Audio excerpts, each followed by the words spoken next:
A gente vive num jogo de influência o tempo todo. Pensa bem, seja numa negociação no trabalho, numa conversa com os amigos, até para decidir o que assistir à noite, sabe? A persuasão tá em tudo. E a verdade é essa: ou a gente está persuadindo ou está sendo persuadido. Não tem meio termo. Mas aí fica a pergunta, né? O que diferencia aquelas pessoas que são incrivelmente convincentes? O que separa os verdadeiros mestres da influência do resto da gente? É algum dom, uma inteligência fora do normal? A resposta, olha, é muito mais interessante do que parece.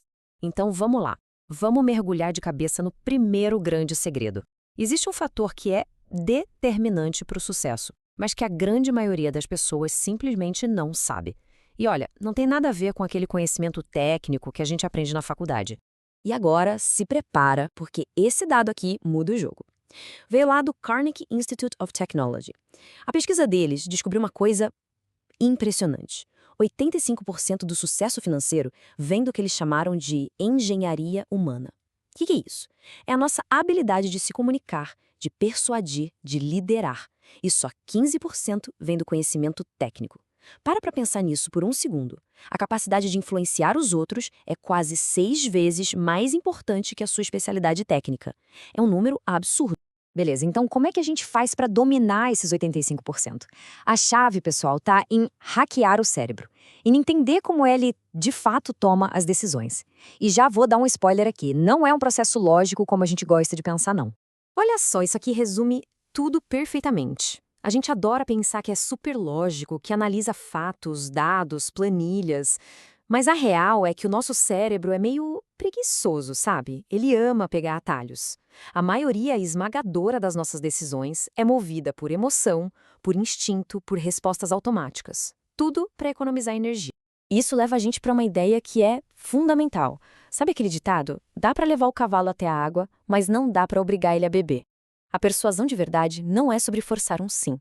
É sobre criar as condições certas. É sobre fazer o cérebro da outra pessoa sentir sede. É tudo sobre criar o desejo.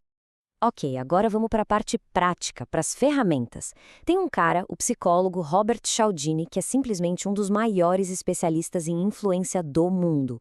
Ele passou décadas estudando o que faz a gente dizer sim, e ele descobriu umas chaves universais que ativam exatamente esses atalhos mentais que a gente estava falando. A gente vai focar aqui em 3 das mais poderosas, tá? Reciprocidade, prova social e autoridade. São princípios que funcionam de um jeito quase invisível no nosso dia a dia. E olha, só de dominar esses 3, qualquer pessoa já sobe para um outro patamar de influência. Primeiro, a reciprocidade. É aquela necessidade quase que instintiva que a gente tem de retribuir um favor. O exemplo mais clássico de todos é o dos Hare Krishnas. Eles dão uma flor de presente. A partir do momento que a pessoa aceita aquela flor, ela se sente quase que na obrigação de fazer uma doação. Aquele presente ativa um sentimento de dívida na hora. Depois vem a prova social. A gente é bicho social, né? A gente tende a seguir a manada. Pensa assim. Um restaurante está lotado, o do lado está vazio. Qual a gente assume que é melhor? O cheio. Óbvio. A gente simplesmente parte do princípio que as ações dos outros mostram o que é certo a se fazer. É um atalho mental poderosíssimo. E por último, autoridade. A gente é meio que programado para obedecer quem parece estar no comando. E o parece é a palavra-chave aqui. Tem um experimento que é inacreditável. Um cara com um uniforme falso de segurança botou uma placa num caixa eletrônico dizendo tipo, fora de serviço, entregue seus depósitos ao segurança. E as pessoas simplesmente entregaram o dinheiro para ele. A simples aparência de autoridade fez o pensamento crítico delas desligar.